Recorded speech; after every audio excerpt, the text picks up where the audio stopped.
Matthieu chapitre 6, les versets 7 et 8. En priant, ne multipliez pas les paroles comme les membres des autres peuples. Ils s'imaginent en effet qu'à force de paroles, ils seront exaucés. Ne les imitez pas, car votre Père sait de quoi vous avez besoin avant que vous le lui demandiez. Amen. Dieu bénisse ta parole.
Est-ce que vous priez suffisamment?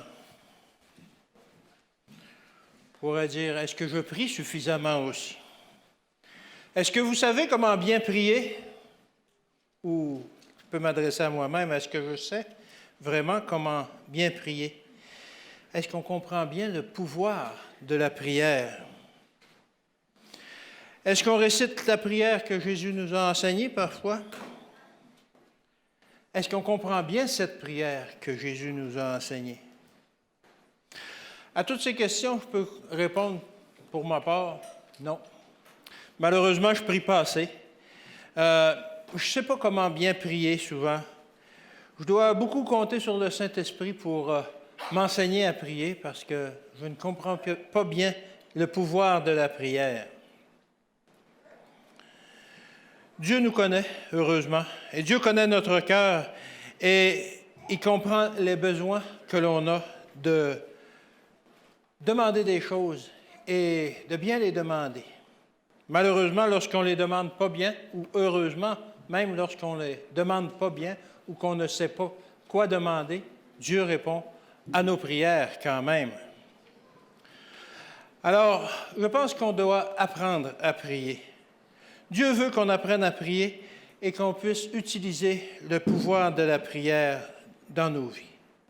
Alors, on va parler de la prière ce matin et essayer de mieux comprendre ce que Jésus a essayé d'enseigner de nous enseigner lorsque ses disciples lui ont demandé de leur enseigner à prier.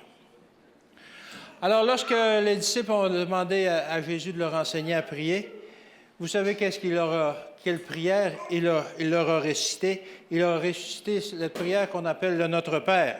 C'est une prière bien connue. C'est une prière qu'on enseigne aux enfants. Je l'ai appris dès mon jeune âge, ma mère me l'a enseigné. Et après ça, lorsque j'étais à l'école, on nous enseignait effectivement cette prière-là et on devait l'apprendre par cœur. La plupart des gens la connaissent par cœur. On peut la réciter sans même penser à ce que l'on dit. Et c'est ça qui devient un problème parfois. C'est que c'est tellement facile de la réciter qu'on ne pense pas vraiment à ce que l'on dit à ce moment-là. Et Jésus nous met en garde là-dessus. Ne priez pas avec de vaines paroles qu'on répète continuellement comme font les païens. Alors lorsque l'on prie, même lorsque l'on dit le Notre Père, il faut vraiment penser à ce que l'on dit. Il faut vraiment, il y a des merveilles dans cette prière-là, il faut les connaître et il faut les mettre en pratique. Parfois, on appelle la prière, le Notre Père, la prière de Jésus. Mais en réalité, ce n'est pas la prière de Jésus. La prière que Jésus a faite pour lui-même, vous allez la trouver dans Jean au verset 17. Je vous invite à lire ça lorsque vous aurez un moment. La prière de Jésus. Le Notre Père, on pourrait appeler ça plutôt la prière des disciples, parce que c'est la prière qu'il a enseignée aux disciples. Alors, le Notre Père, on le trouve dans 2 endroits dans la Bible. On le trouve dans Matthieu 6 et on le trouve dans Luc 11. C'est les 2 chapitres où on retrouve la prière du Notre Père, la prière qui a été rapportée par les apôtres. Pour introduire cette prière-là, on va prendre Luc 11. Luc 11 au verset 1. Ça dit ceci. Jésus priait un jour en un certain lieu. Lorsqu'il eut achevé, un de ses disciples lui dit, « Seigneur, enseigne-nous à prier comme Jean l'a enseigné à ses disciples. » Alors, il semble que Jean, on parle de Jean-Baptiste ici, Jean-Baptiste avait enseigné une façon de prier à ses disciples. Les apôtres la connaissaient peut-être, mais lorsqu'ils voyaient Jésus prier, il y avait quelque chose de spécial qui se passait. Une paix spéciale émanait de lui. Quelque chose de spécial que Jésus avait, qu'eux n'avaient pas, qu'ils ne réussissaient pas à reproduire dans leur prière. Alors, ça les a intrigués et ils ont dit à Jésus, « Seigneur, enseigne-nous comment prier, parce qu'il y a quelque chose que tu as que nous, on n'a pas. » Il faut dire que les disciples, venant de la religion juive, avaient appris à prier selon leur tradition et tout ça. Et c'est beaucoup, effectivement, des prières déjà composées d'avance que l'on récite en différentes occasions et qu'à un moment donné, qu'on récite machinalement et qu'on ne pense pas à ce qu'on dit. Et bon, on est comme des moulins à paroles.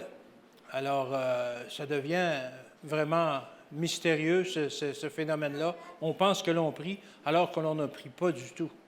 Ça me fait penser, je ne sais pas si vous avez déjà vu, dans le Tibet, des places sur des montagnes là où il y a du vent, ils mettent des rubans et tout ça, là, et ils s'imaginent que ça, c'est comme des genres de moulins à prière qui sont battus par le vent, et c'est les prières qui ont dit qu'on monte continuellement au ciel. Alors, c'est vraiment quelque chose auquel on ne pense pas. On pense que ces prières-là montent au ciel, mais en réalité, ce ne sont que des babillages, que des répétitions lorsque l'on les dit sans penser à ce que l'on fait, à ce que l'on dit. Et les apôtres avaient développé avec ce qui leur avait été enseigné, cette façon de prier-là, des formules toutes apprises par cœur que l'on disait en différentes occasions. Mais ils voyaient que Jésus avait quelque chose de spécial lorsqu'il priait. Il n'utilisait pas ces formules-là, mais effectivement, il semblait en communication directe avec le ciel lorsqu'il priait. Souvent, on pense que juste le fait de croire en Dieu, d'avoir donné son cœur à Jésus, ça fait de nous des gens qui savent prier. En réalité, on doit apprendre à prier. Ce n'est pas automatique. Ce n'était pas automatique pour les disciples, ça n'est pas plus pour nous. Il faut apprendre à prier. Et lorsqu'on en apprend quelque chose, parfois on est rébarbatif parce qu'on n'a pas le goût de mettre des efforts pour pratiquer.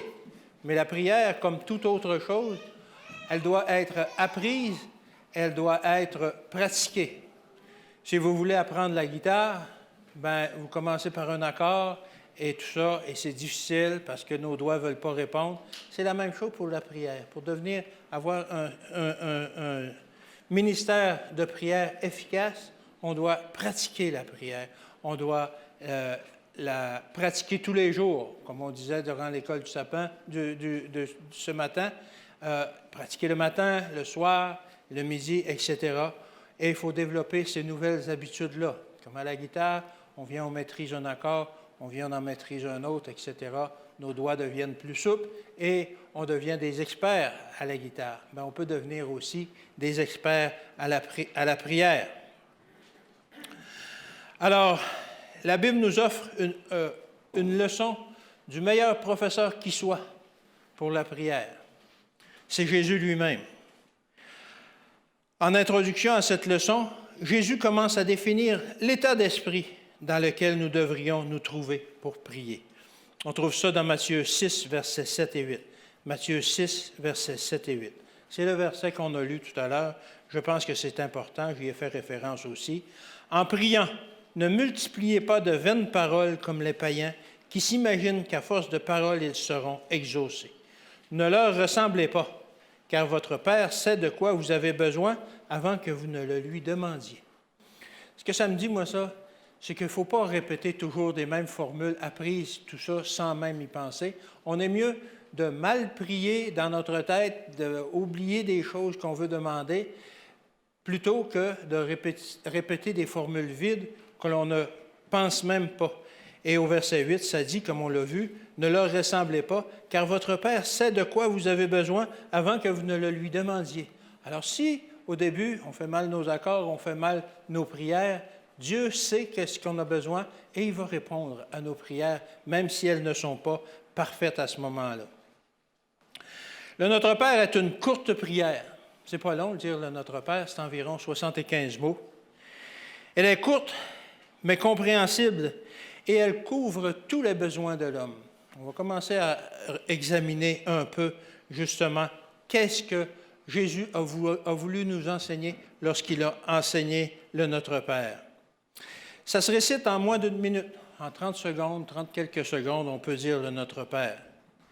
C'est probablement pour cela que les gens, au cours des siècles, ont éprouvé le besoin de le répéter inlassablement, allant à l'encontre de ce que nous demandait Jésus. Alors on récite, et on pense que plus on le récite, plus ça a de puissance. Et malheureusement, lorsque je viens d'une autre religion où on devait se confesser souvent, une fois par mois idéalement, et qu'est-ce qu'on nous donnait comme pénitence? C'était de prier. C'était de réciter Notre Père.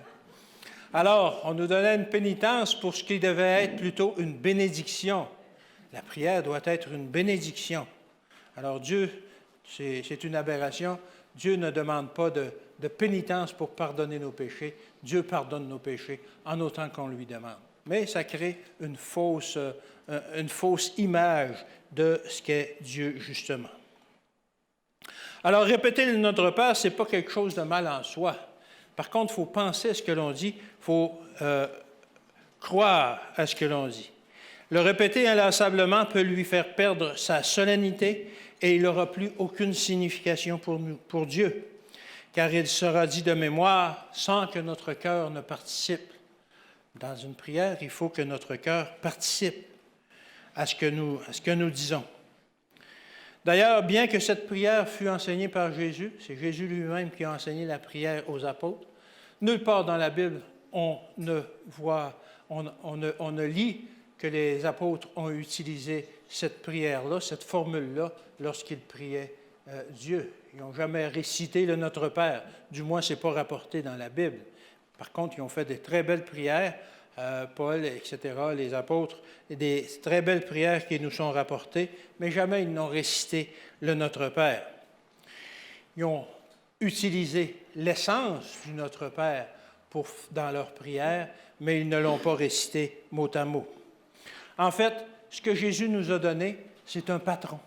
C'est une formule, une formule que l'on peut utiliser pour justement construire nos propres prières à partir de ce patron-là. La prière de Jésus, que Jésus nous donne, c'est une lettre d'amour. C'est une lettre d'amour qui est adressée au ciel. Il y a un nom et il y a un destinataire, notre Père qui est aux cieux. Alors on sait à qui cette prière-là est adressée. Elle est adressée à notre Père qui, et on sait où il demeure, qui est aux cieux. Puis viennent les demandes. C'est intéressant de noter que 4 des premières demandes concernent Dieu et les 6 dernières concernent l'homme. Qu'est-ce que ça vous amène à penser, ça? C'est la même construction que les 10 commandements. Effectivement, Jésus a utilisé un modèle qui se reflète sur la loi, sur les 10 commandements. C'est la même construction.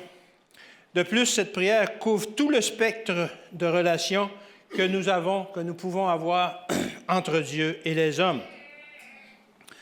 Voyons voir quel genre de relation que cette prière-là couvre. Lorsque l'on dit Notre Père, on couvre la relation Père-Fils que l'on doit avoir avec Dieu. Que ton nom soit sanctifié, on couvre la relation Dieu et adorateur. Alors Dieu qui est là en haut, l'adorateur qui sommes nous. Quand on dit que ton règne vienne, on parle d'une relation roi et sujet. La relation que que Dieu est le roi du ciel et que nous sommes ses sujets. Que ta volonté soit faite, on parle de la relation maître et serviteur.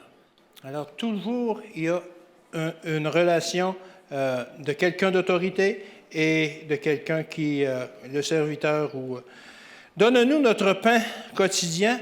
On parle d'une relation donateur et bénéficiaire. Pardonne-nous nos offenses.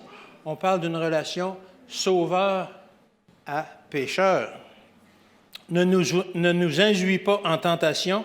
Alors, c'est une relation comme un guide et un pèlerin. Un guide qui montre comment faire et un pèlerin qui suit justement ce que le guide lui montre. Alors, cela couvre toutes les situations où on peut se situer dans notre relation avec Dieu.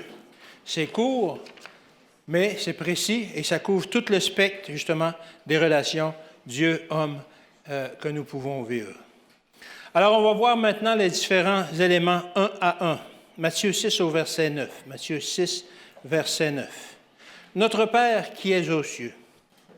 Alors, cette prière n'est pas adressée à mon Père, mais elle est adressée, bien que Dieu soit mon Dieu personnel, mais elle est adressée à notre Père, le mien et le vôtre. Lorsque l'on prie, on fait toujours des requêtes qui incluent l'humanité en utilisant cette prière-là. Jamais au cours de cette prière, nous n'utilisons le singulier. Toujours, on utilise le pluriel. Notre Père, donne-nous, pardonne-nous, etc. Ça montre qu'on doit être ouvert aux autres, comme Dieu lui-même l'est. Alors, toujours, on inclut les autres. Ce n'est pas une prière égoïste. Ce n'est pas « donne-moi », « pardonne-moi », etc. C'est « pardonne-nous », « donne-nous ». Souvent, dans l'Ancien Testament, on retrouvait ce genre de prière d'intercession où les prophètes ou Moïse, etc., intercédaient pour le peuple et pardonne-leur, pardonne-nous, etc. Jamais il ne faisait une prière égoïste. De plus, Jésus utilise le mot « Père » pour s'adresser à Dieu. Il n'utilise pas les autres noms différents de Dieu. Dieu a un paquet de noms que l'on retrouve dans la Bible, mais il utilise le mot « Père ». Il aurait pu utiliser l'Éternel, Jéhovah, ou tout autre nom qu'il désigne. Mais en utilisant le mot « Père », il a voulu montrer selon quelle relation nous devons nous adresser avec lui. On ne s'adresse pas à notre maître, on s'adresse à notre Père qui est au ciel. Celui-là qui, je pense que dans notre vie terrestre, on est toujours confiant lorsque l'on s'adresse à notre Père terrestre. Alors d'autant plus, on peut être confiant lorsqu'on s'adresse à notre Père céleste. Quel père refuserait d'accorder de l'attention à son enfant qui lui demande de l'attention? Alors, on sait très bien que lorsque un petit enfant ça vient vers nous, alors qu'en tant que parent, ben, on le regarde et puis on écoute ce qu'il a à dire. Peu importe souvent dans quelle conversation qu'on est avec d'autres personnes importantes, etc., on lui accorde quand même de l'attention. On raconte que John F. Kennedy, alors qu'il était président, il était dans un grand meeting avec des grands chefs d'État, et tout à coup, son fils, John, est venu le voir pour lui adresser la parole, et tout de suite, il a arrêté la conversation et il a pris quelques minutes pour s'adresser à son fils. Alors, on fait la même chose lorsque on aime nos enfants, etc. On leur accorde l'attention dont ils ont besoin. Et c'est la même chose pour notre Père qui est au ciel. Lorsqu'on s'adresse à lui en ces termes, on sait qu'on a toute son attention. On sait qu'il est avec nous.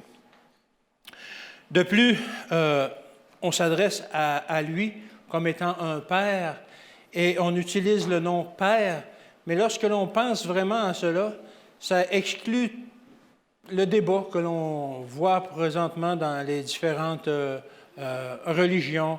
Est-ce qu'on s'adresse à lui en tant que Jéhovah, l'Éternel, Yahvé, ou peu importe? C'est pas le nom que l'on lui donne qui est important, c'est le caractère du personnage que ça décrit, à qui on s'adresse. On s'adresse à un Père aimant, à un Père qui est tourné vers ses enfants. Qui est aux cieux? Notre Père, qui est aux cieux? Cette formule-là indique qu'il y a une séparation, entre Dieu et les hommes. Nous, on n'est pas aux cieux. Nous sommes sur la terre. Dieu est au ciel. La prière nous offre un moyen de communication pour combler cette séparation qu'il y a entre nous. Le ciel est devenu inaccessible pour nous à cause du péché. Mais par la prière, on peut encore communiquer avec Dieu. Cette séparation n'a pas été voulue de Dieu. Le plan du salut a été accompli pour réparer cette situation. Apocalypse 22 au verset 3 et 4. Apocalypse 22, 3 et 4. Le trône de Dieu et de l'agneau sera dans la ville. Ses serviteurs le serviront et verront la face et son nom sera sur leur front. Dieu, la volonté de Dieu, c'est qu'il veut habiter au milieu de nous, qu'il veut habiter parmi son peuple. Et en attendant son retour, en attendant que cette situation-là soit rétablie sur la nouvelle terre, c'est par la prière que l'on peut communiquer avec lui, que l'on peut rétablir cette situation. Cette connaissance implique aussi un processus d'adoption lorsque l'on dit « Notre Père qui es aux cieux ». De reconnaître que Dieu est maintenant notre Père implique que nous voulons être adoptés par lui. On veut, c'est un acte qui dit que maintenant on veut que Dieu, tu sois notre Père céleste. Pourquoi est-ce que je dis ça? Parce que malheureusement, le Père ou le maître de la terre présentement, c'est qui? C'est le diable. C'est le diable. Jean 8 au verset 44. Jean 8, verset 44. C'est Jésus qui s'adressait au grand prêtre, au prêtre. Votre père, c'est le diable, qui disait. C'était direct, mais c'était vraiment de bien dépeindre la situation aujourd'hui présente. Si vous regardez partout dans la société présentement, on voit que le diable est à l'œuvre et que le maître de beaucoup trop de gens, c'est le diable présentement.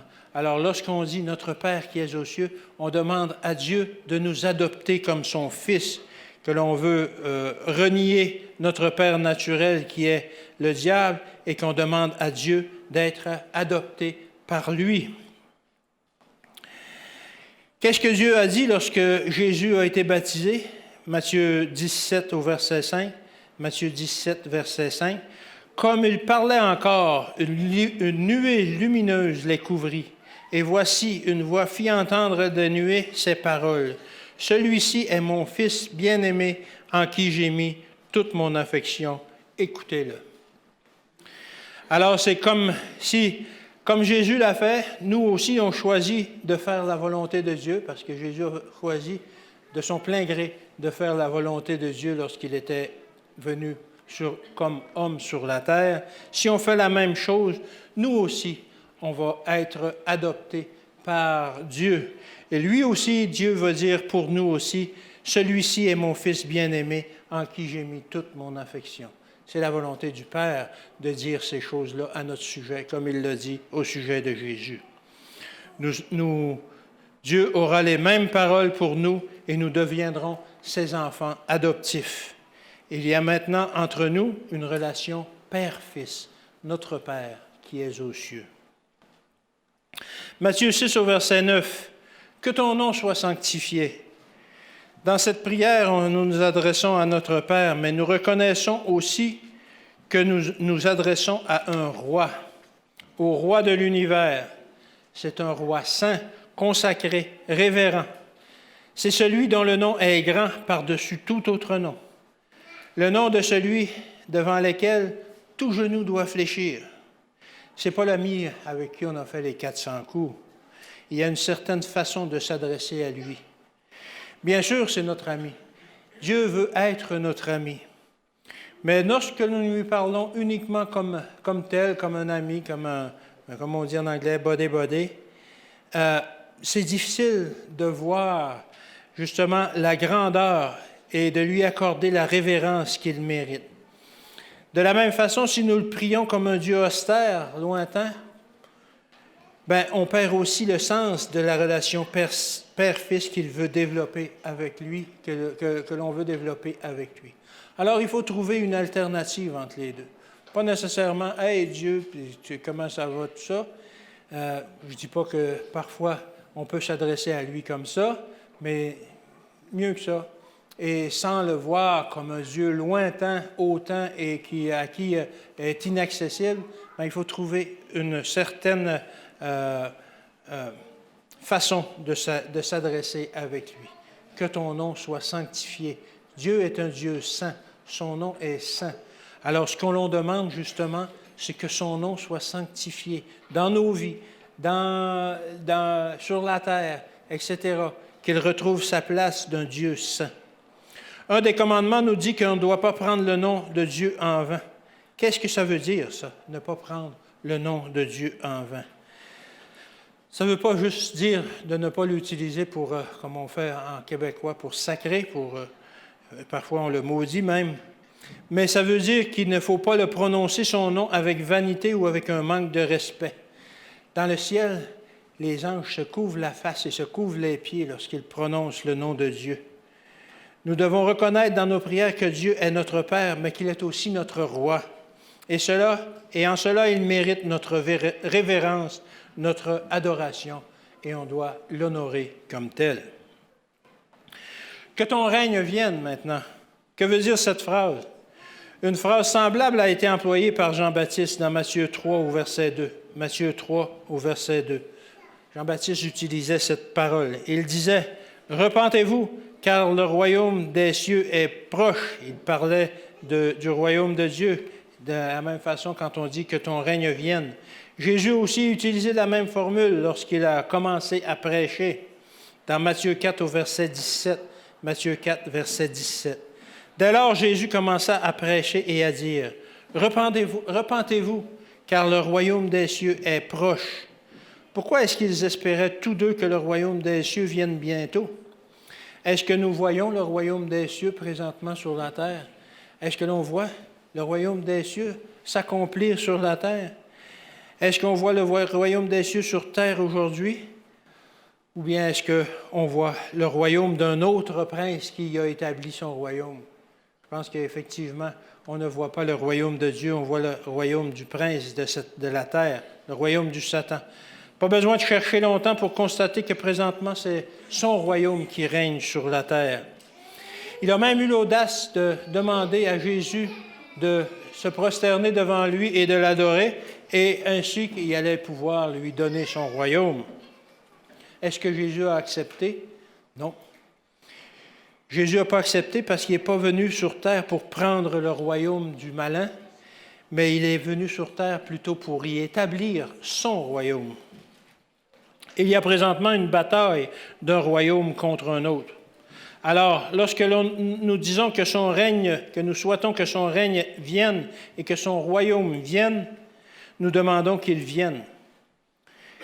Et comment on demande qu'il vienne? Comment est-ce qu'on souhaite que le royaume de Dieu vienne?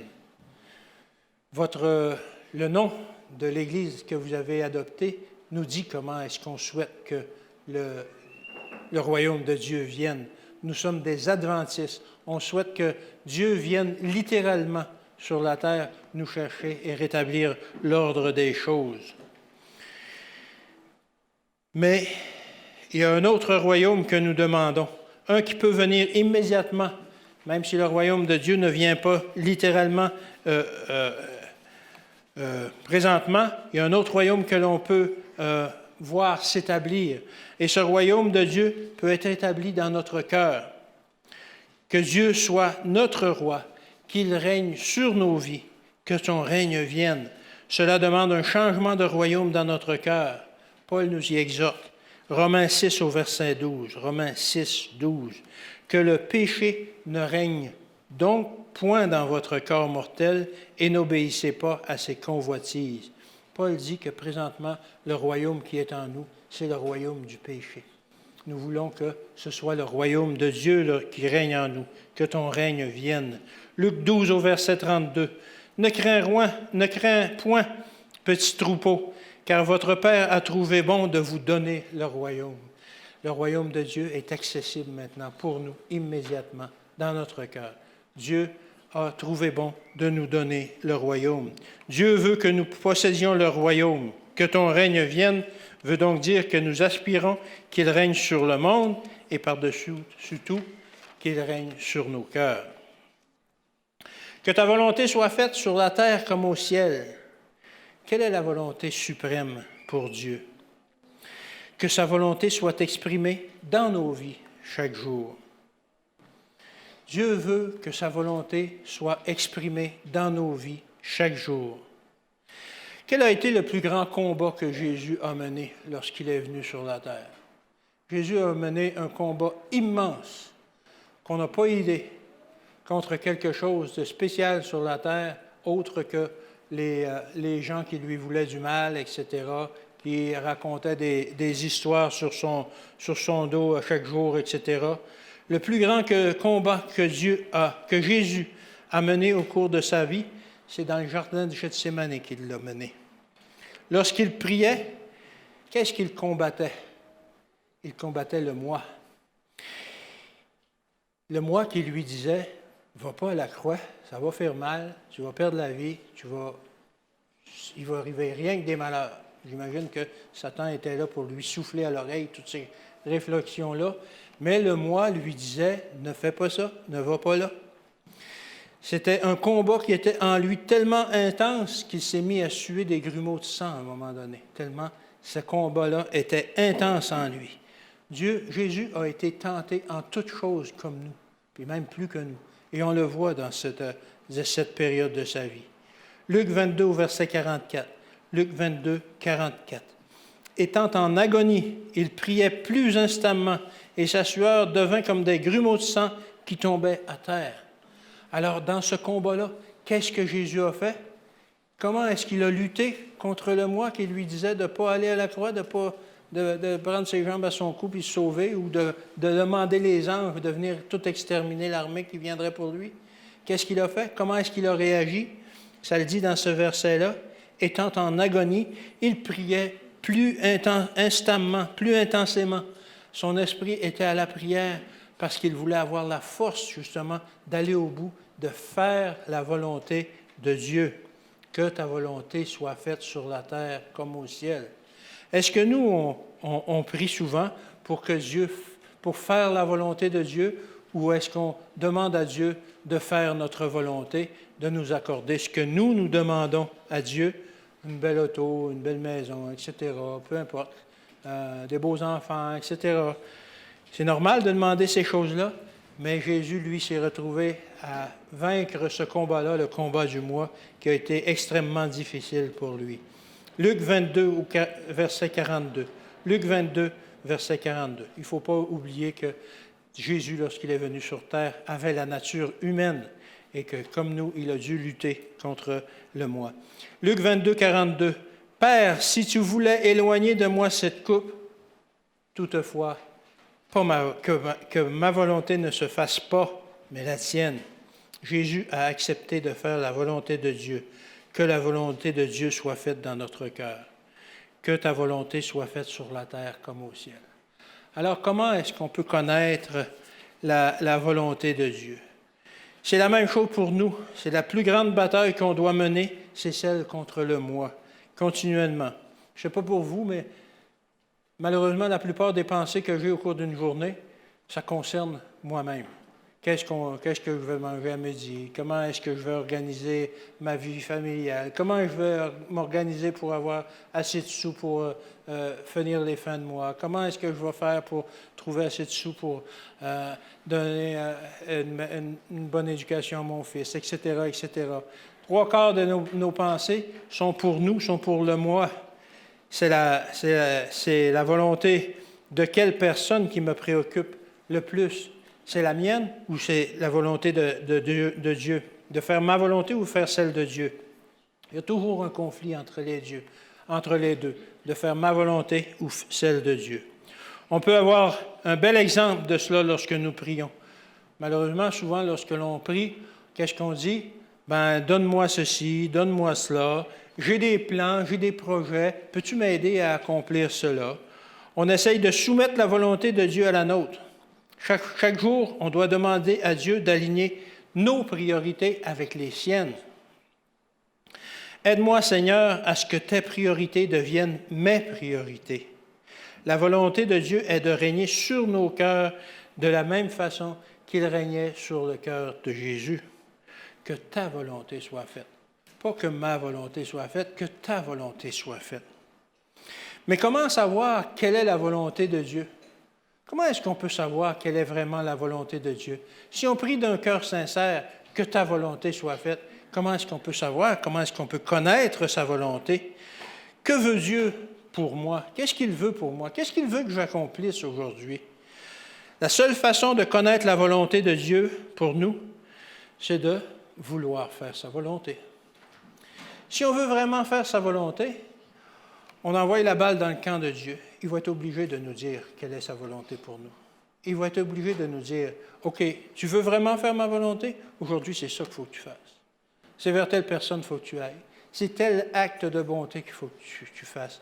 Il faut que tu te retiennes de dire du mal de certaines personnes. Il faut que tu fasses du bien à cette autre personne.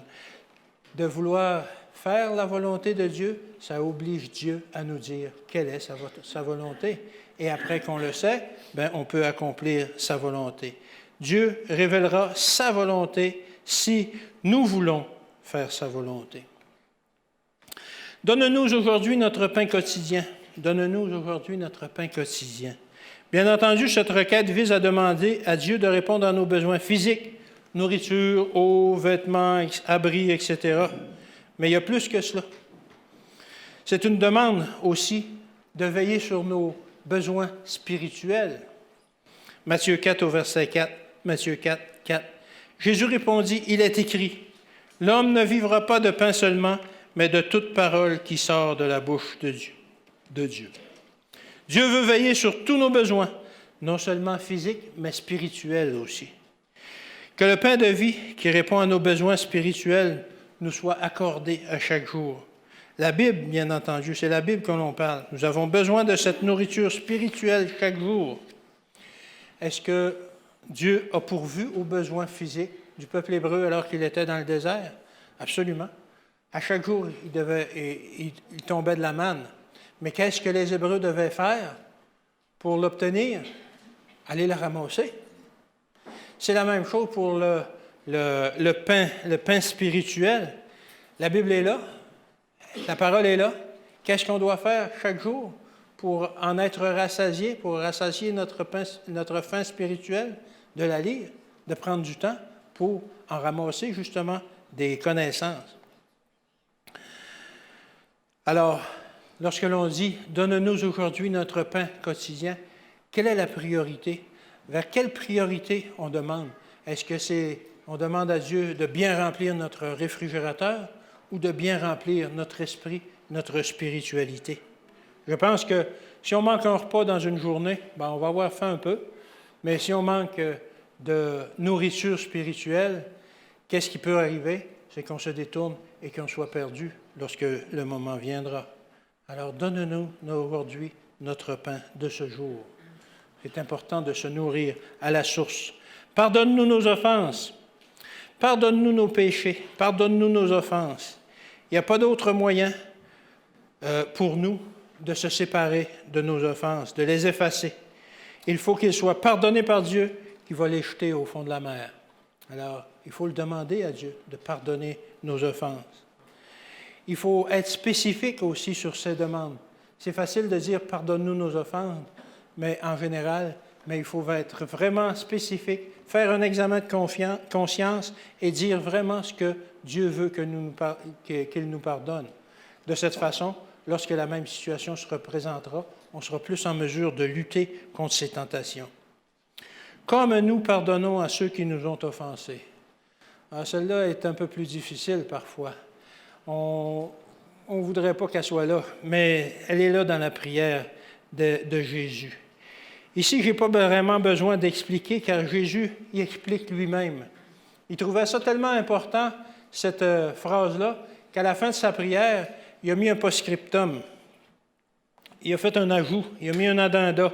Matthieu 6, versets 14 et 15. On le retrouve dans Matthieu 6, 14 et 15. Après avoir dit Amen, après avoir récité cette prière, il a rajouté ceci. Si vous pardonnez aux hommes leur offense, votre Père céleste vous pardonnera aussi. Mais si vous ne pardonnez pas aux hommes, votre Père céleste, votre Père ne vous pardonnera pas non plus vos offenses. Oh, ça c'est peut-être plus difficile pour nous. Alors ce passage-là est clair. Si on demande à Dieu de nous pardonner, il nous dit, « OK, je te pardonne. » Mais le pardon, c'est comme un travail à la chaîne. Toi, il faut que tu le passes à d'autres aussi. Il faut que tu pardonnes les autres. Bien entendu, Dieu nous pardonne en premier. Dieu nous pardonne toujours en premier. Mais il veut que l'on apprenne à pardonner nous aussi. Et il veut qu'on passe le pardon aux autres personnes. Je te pardonne, mais les autres, qu'est-ce que tu en fais? Leur pardonneras-tu aussi? Ça peut être difficile parfois, mais ça devient une condition sine qua non, une condition essentielle que l'on ne peut pas passer à côté pour l'obtention du pardon des péchés. Marc 11, versets 25-26. Marc 11, 25-26. Quand vous priez, si vous avez quoi que ce soit contre quelqu'un, pardonnez-lui pour que votre Père céleste vous pardonne lui aussi vos fautes. Mais si vous ne pardonnez pas, votre Père qui est dans les cieux ne vous pardonnera pas non plus vos fautes. Ah, c'est clair. Alors, lorsqu'on dit « pardonne-nous nos offenses comme nous pardonnons », ça implique qu'il faut vraiment prendre ça au sérieux et qu'il faut pardonner nous aussi. La parabole du roi qui avait pardonné à son serviteur qui lui devait une somme énorme et dont le serviteur, en sortant, était en train d'étrangler son frère parce qu'il lui devait une peccadille, montre bien comment Dieu pardonne. Dieu pardonne en premier. Dieu avait pardonné à son serviteur, mais lorsqu'il a appris que son serviteur ne pardonnait pas à l'autre, à son frère qui lui devait quelques sous, alors qu'est-ce que le roi a fait? Il a retiré son pardon. Il a retiré son pardon. Il lui a dit qu'il lui devait maintenant, on allait le jeter en prison et qu'il allait payer jusqu'à ce qu'il ait complètement payé. Alors Dieu nous pardonne, mais il veut que nous apprenions aussi à pardonner. Et c'est la seule façon d'être heureux, de pardonner, parce que lorsqu'on ne pardonne pas, là, ça apporte toutes sortes de fléaux, de maladies pour nous. Matthieu 6, verset 13. « Ne nous induis pas en tentation. » C'est une formule qui est peut-être un peu mal traduite, ou je ne sais pas, peu importe. Mais Dieu ne nous induit pas en tentation. Est-ce qu'on a vraiment besoin que Dieu nous induise en tentation, ou est-ce qu'on est capable de s'induire tout seul en tentation? Je pense qu'on s'induit pas mal tout seul en tentation, et que si on en manque de tentation, Satan est là pour nous en donner des tentations. Peut-être qu'on devrait dire fait que l'on puisse résister aux tentations. D'ailleurs, dans Jacques 1, verset 13, Jacques 1, 13, ça dit ceci, que personne, lorsqu'il est tenté, ne dise « C'est Dieu qui me tente », car Dieu ne peut être tenté par le mal et il ne tente lui-même personne. Alors, ce n'est pas Dieu qui nous induit en tentation. Cette phrase devrait plutôt demander que Dieu ne nous laisse pas nous tenter nous-mêmes ou qu'il nous fournisse les moyens de résister aux tentations. Chacun de nous devrions demeurer constamment en alerte concernant les tentations. Les tentations ne sont pas le péché, mais les tentations conduisent au péché. Lorsque l'on est tenté, on doit tout faire pour éviter ces tentations-là. Il faut passer à autre chose. Il faut passer à autre chose, mes amis. Si on reste dans le domaine de la tentation, on va y céder, c'est sûr. Il faut passer à autre chose. Aller prendre une douche froide ou peu importe, mais il faut vraiment éviter de rester dans la tentation. Il faut passer à autre chose. Priez, priez, demandez à Dieu. Ne nous laisse pas tomber en tentation. Alors, et Dieu qui est fidèle et juste nous fournira le moyen d'éviter de pécher suite aux tentations. Proverbe 3, verset 6. Proverbe 3, 6. Reconnais-le dans toutes tes voies et il aplanira tes sentiers. Dieu veut que nous soyons vainqueurs lorsque vient la tentation. Si nous reconnaissons qu'il est capable de nous conduire à la victoire, alors il aplanira nos sentiers lorsque l'on sera tenté. Matthieu 6, verset 13. Et délivre-nous du mal.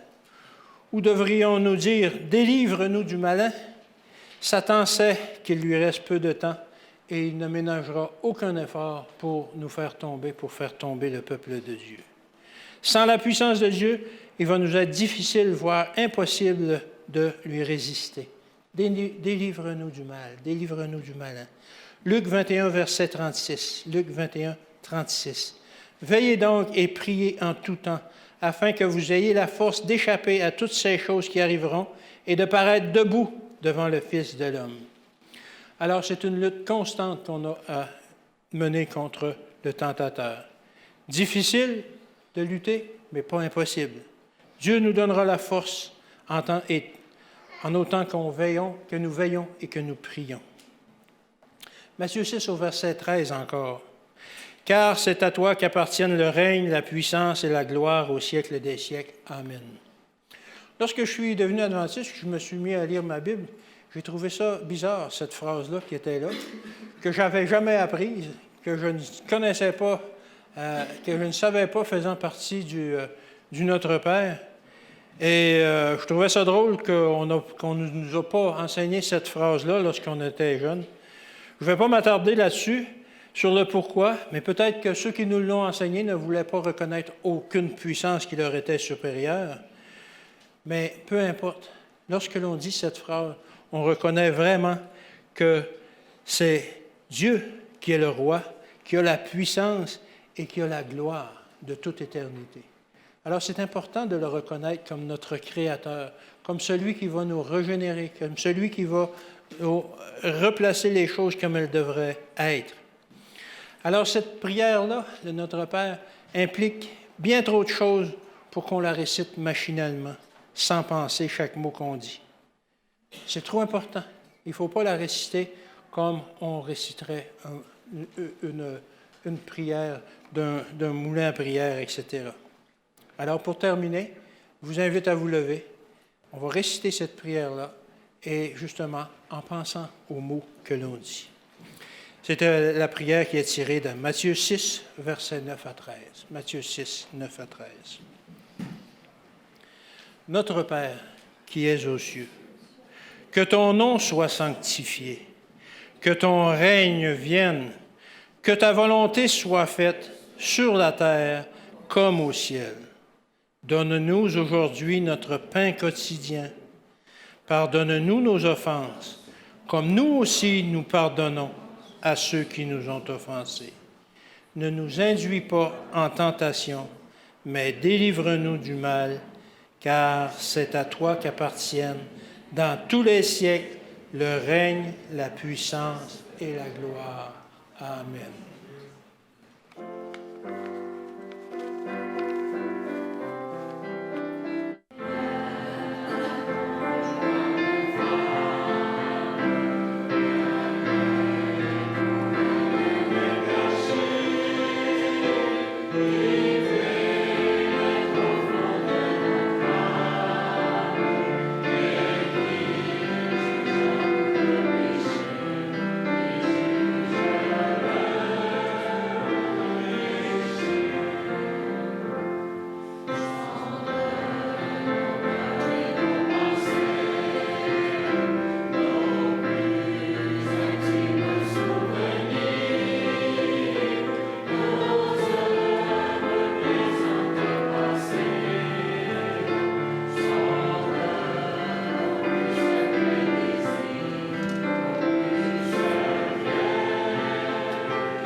Bon et tendre Père Céleste, on te remercie de nous avoir enseigné à prier.